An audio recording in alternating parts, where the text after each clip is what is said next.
So, good morning, my dear students. I hope you understood the memory poem. So, we have to move on the next lesson or unit first prose. The first prose is very interesting and very touching lesson. In this lesson, they described a deep, true relationship between a grandma and her grandson. So, take your English PDF, the page number 1. They given a picture of some festivals. The first festival, all of them known, that is a Diwali festival, and the next one is Pongal, and remaining festivals you have to find out and write its name in a single paper. Okay, after the class only you have to send. So directly we have entered to the class. So today we are going to discuss about the section 1. So last week only we have celebrated one Muslim festival, that is Bakrid. So Bakrid is Eid, that is Eid, E-I-D, that is the topic of this lesson. So the lesson is described the incidents happened in the Eid season. So how wonderful and beautiful was the morning of Eid. So அந்த Eid அப்படின்ற morning, which mean அந்த பக்ரீத்தோட morning வந்து எப்படி இருந்ததாம், that it was really very wonderful and it was a very beautiful, because if a festival comes means surely we get so many excited and we are eagerly waiting to celebrate the festival. So that they have to describe here. Then the trees looked greener, the field more festive, the sky had a lovely pink glow. So they described the nature. Trees எல்லாம் எப்படி இருக்குது அப்படின்னா over க்ரீனராக இருக்குது. Greener means பச்சை பசேர்னு இருக்குது அப்படிங்கிற meaning.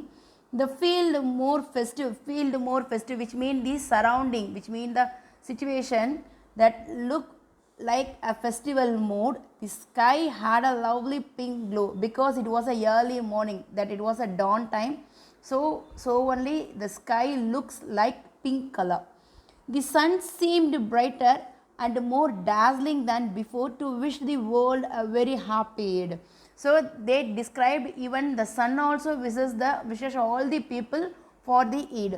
Even அந்த சூரியன் கூட என்ன பண்ணுதா, எல்லாருக்கும் வந்து பக்ரீத் வந்து விஷ் பண்ணுது அப்படின்னு சொல்கிறாங்க. So these are the meaning for the first stanza. So we have to move the second stanza. The village was filled with excitement. So ஒரு ஃபெஸ்டிவல் அப்படிங்கிற ஒரு மோட் வந்துடுச்சு அப்படின்னா டோட்டல் வில்லேஜ் எப்படி இருக்கான், too much of excitement means ஒரே happy, ஒரு ஈகராக வெயிட் பண்ணிக்கிட்டு இருக்காங்க, ஹாப்பியாக வந்துட்டு இருக்கிறாங்க அப்படின்னு சொல்கிறாங்க. Every one was up early to go to the Idgah. The boys were more excited than others. So அந்த எல்லாருமே என்ன பண்ணுறாங்க, அது வந்து முஸ்லீம்ஸ் நிறையா வாழ்கிற பகுதி அப்படிங்கிறதுனால every one were go to the Idgah means என்னென்னா அந்த பக்ரீத் திருநாளுக்காக வந்து எல்லோரும் என்ன பண்ணுறாங்களாம், அவங்களே வந்து ரெடி ஆகிட்டாங்க, ஏர்லியராக எழுந்திரிச்சு ரெடி ஆகிட்டாங்க. அதில் பர்டிகுலர்லி யார் ஓவர் எக்ஸைட்டட் பார்த்தோம்னா அங்கே இருக்க குட்டி குட்டி பசங்க தான் வந்து ரொம்ப எக்ஸைட்டடாக இருக்காங்க அப்படின்னு சொல்கிறாங்க. They had been talking about it all the time. Finally the day come. So listen, இப்போ தீபாவளி வரப்போகுது அப்படின்னா பிஃபோர் 10 days முன்னாடியே we have planned what we are going to do in the Deepavali. நம்ம வந்து என்னென்ன கிராக்கர்ஸ் வாங்க போகிறோம், என்னென்ன ஸ்வீட்ஸ் செய்ய போகிறோம், யார் வீட்டுக்கு டிஸ்ட்ரிபியூட் பண்ண போகிறோம், யாரோட சேர்ந்து வந்து கிராக்கர்ஸ் வெடிக்க போகிறோன்றத மாதிரி ஒரு 10 days முன்னாடியிலேருந்தே நம்ம பிளான் பண்ணுவோம். ஸோ அதே தான் இங்கே சொல்லியிருக்காங்க, அந்த பசங்க இந்த ஈடியாக் வர்றதுக்கு முன்னாடியே பிளான் பண்ண ஆரம்பிச்சிட்டாங்க. அந்த டேவை வந்து how we have to celebrate the Idgah அப்படின்னு சொல்கிறாங்க. Then finally the day come அப்படின்னு என்னது, அந்த டேவும் வந்துடுச்சு. And now they were impatient. So அவங்களுக்கு வந்து என்னது, இப்போ பொறுமையே இல்லை, eagerly they are waiting for the function. They were taking their treasurer out of their pockets, counting and recounting it before putting it back. So இப்போ என்ன அப்படின்னா, ஒரு ஃபங்க்ஷன் இல்லை ஒரு ஃபெஸ்டிவல் மோட் அப்படின்னா the main thing we get blessings from our parents and our grandparents. So நம்ம வந்து என்ன பண்ணுவோன்னா, நம்ம அம்மா அப்பா கிட்ட தாத்தா பாட்டி கிட்ட வந்து we get some blessings வாங்குவோம். ஸோ ப்ளஸ் பண்ணும்போது தே கிவ் சம் மனிஸ். ஸோ அதை தான் இங்கே ட்ரெஷரர்ஸ்னு கொடுத்துருக்காங்க. ஸோ அந்த மனிஸ் என்ன பண்ணுறாங்களா, they take out from their pockets. அவங்களோட பாக்கெட்லேருந்து அதை வெளியில் எடுத்து கவுண்ட் பண்ணிவிட்டு again they put it back அப்படின்னு மறுபடியும் உள்ளேயே வச்சுடுறாங்க அப்படின்னு சொல்கிறாங்க. தென் பாருங்களேன், Mahmood counted 1, 2, 10, 12. he had 12 coins. So the third character, first character வந்து யாருன்னா மஹ்மூத் தான். பட் த மெயின் கேரக்டர்ஸ் வந்து 2 பேர் இருக்காங்க, அதை நான் உங்களுக்கு பின்னாடி சொல்கிறேன். தேர்ட் கேரக்டர் யார் அப்படின்னா மஹ்மூத் வந்து கவுண்ட் பண்ணுறாங்க. ஹி ஹாவ் டோட்டலி 12 காயின்ஸ் வந்து அவங்க வச்சுருக்காங்க. Then Mohsin had 1 2 3 8 9 15 coins. So வந்து மோஷின் வந்து எவ்வளோ வச்சுருக்காங்க அப்படின்னா 15 காயின்ஸ் வச்சுருக்காங்க. With this money they would buy countless things, toys, sweets, paper pipes, rubber balls and much more. So boys அப்படின்னும் போது most of they wanted to buy some vehicles, then rubber balls like that, அந்த மாதிரி தான் வந்து boys வாங்க. இதே girls அப்படின்னா வந்துட்டு we have to buy some cosmetics. நம்மளாம் கேர்ள்ஸாக வந்தாங்கன்னா என்ன பண்ணுவாங்கன்னா காஸ்மெட்டிக்ஸ் தான் வாங்குறதுக்கு பிளான் பண்ணுவாங்க. நெயில் பாலிஷ் வாங்கணும், தென் அதுக்கப்புறம் வந்துட்டு கலராக வந்து கிளிப்ஸ் வாங்கணும், ரப்பர் பேண்ட்ஸ் வாங்கணும் அப்படின்னு. பட் அவங்க பாய்ஸுங்கிறதுனால rubber balls, sweets, paper pipes இதெல்லாமே வாங்குறாங்க. The happiest of the boys was Hamid. So he is the main character. So அந்த மெயின் கேரக்டர் நேம் என்னென்னா ஹாமிட். எல்லாரை விட ஓவர் ஹாப்பியாக இருக்கிறது யார் அப்படின்னா Hamid. He was only 4, thin and poorly dressed. அவனுக்கு வந்து எத்தனை வயசு ஆகுது அப்படின்னு பார்த்தோம்னா ஜஸ்ட் 4 years. தின் அப்படின்னு அது ரொம்ப ஒல்லியாக, at that same time he was a very poor boy. அப்படின்னா அது ரொம்ப கஷ்டப்படுற குடும்பம் அவங்கது. Last year his father had died of cholera. So last year his father was died by cholera. அவங்க அப்பா வந்து காலரா நோய் வந்து இறந்து போயிட்டாங்க. Then his mother also died. அவனோட அம்மாவும் இறந்து போயிட்டாங்க. From then Hamid lived with his old granny Amina and was as happy as a lark. So அதுக்கப்புறத்துலேருந்து யார் வந்து ஹாமிடை வளர்த்தாங்க அப்படின்னு பார்த்தோன்னா, ஹாமிட் வந்து யார் வளர்த்தாங்க அப்படின்னு பார்த்தோம்னா அவங்களோட பாட்டி ஆமினா அப்படின்னு சொல்கிறவங்க தான் வளர்க்குறாங்க. ரொம்ப சந்தோஷமாக வந்து அவனை வந்து அவங்க பார்த்துக்கிட்டாங்க. He told him that his father had gone to earn money and that his mother had gone to Allah to get lovely gifts for him. So வந்து அவன் வந்து whenever he asked about their parents, அப்போ எப்போல்லாம் போய் அவங்க அப்பா அம்மா பற்றி கேட்குறானோ, she told, அவங்க என்ன சொல்கிறாங்க அப்படின்னு பார்த்தோன்னா, your father went to foreign to earn money. அப்பா வெளிநாட்டுக்கு போயிருக்காங்க பணம் சம்பாதிக்க. your mother went to Allah to get some lovely gifts for you. அம்மா வந்து சாமி கிட்ட போயிருக்காங்க, உனக்கு நல்ல நல்ல கிஃப்ட்ஸ் எல்லாம் வாங்கிட்டு வர போயிருக்காங்க. ஸோ நீ என்ன செய்யணும், சமத்து குழந்தையா எப்போவுமே இருந்துக்கிடணும் அப்படின்னு சொல்லி அவனை வந்து கன்சோல் பண்ணிகிட்டே இருக்காங்க.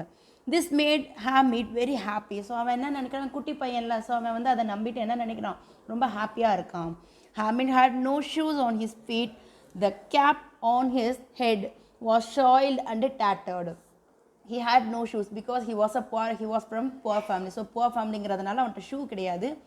ஸோ முஸ்லீம் பாய்ஸ் அப்படின்னாலும் always they wear a cap on their head. அவங்களோட தலையில் ஒரு தொப்பி போட்டிருப்பாங்க. That it was full of tattered means கிழிஞ்சு போய் ஓட்டையாக இருந்திருக்குது அது எல்லாமே. He knew that his father would come back with sacks of silver and his mother with gifts from Allah.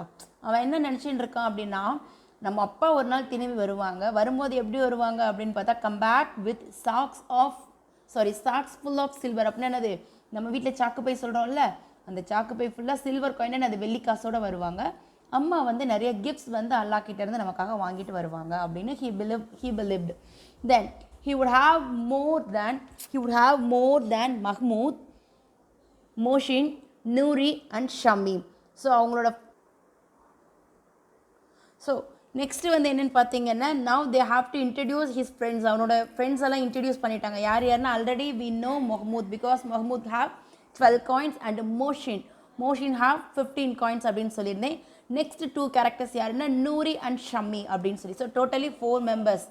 ஓகேவா. ஃபஸ்ட்டு வந்து ஹாமிட், தென் அவனோட கிராண்ட்மா ஆமினா, தென் ஹாமிட்ஸ் ஃப்ரெண்ட்ஸ் யாருன்னு பார்த்தீங்கன்னா மஹ்மூத், மோஷின், நூரி அண்ட் ஷம்மி. ஓகேவா. cleared. I felt you have cleared. Okay. Next, Hamid's granny Amina was sad.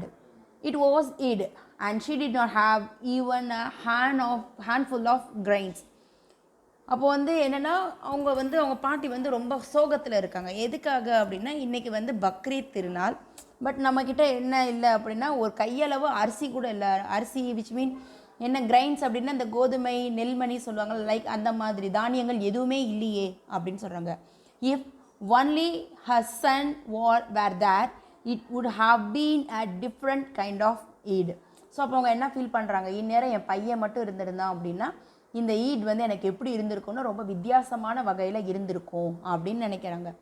Hamid went to his grandmother and said, Granny, I'll be the first to get back, don't worry. So அப்போ வந்து அவன் என்ன சொல்கிறான், அவங்க பாட்டிகிட்ட போய், பாட்டி நீங்கள் வருத்தப்படாதீங்க, நான் முதல்ல போய் என்ன கிடைக்குதோ பார்த்து எடுத்துகிட்டு வரேன், நீங்கள் வருத்தப்படாதீங்க அப்படின்னு சொல்கிறாங்க. Amina was worried. Other boys were going out with their fathers. How could she let him go to the fair all by himself? So வந்து அவங்க என்ன ஃபீல் பண்ணுறாங்க அப்படின்னு பார்த்தீங்கன்னா, எல்லா பசங்களும் அந்த ஈடியாக் ஃபங்க்ஷனுக்கு வந்து அவங்க பேரண்ட்ஸோட ஹாப்பியாக போகிறாங்க. பட் ஆனால் ஹாமிட் ஹாவ் நோ பேரண்ட்ஸ், அவன் மட்டும் தனியாக போகிறானே அப்படின்னு அவங்களுக்கு ரொம்ப ஃபீலிங்காக இருக்குது. So Hamid left with the other boys. Hamid was like one with wings on his feet.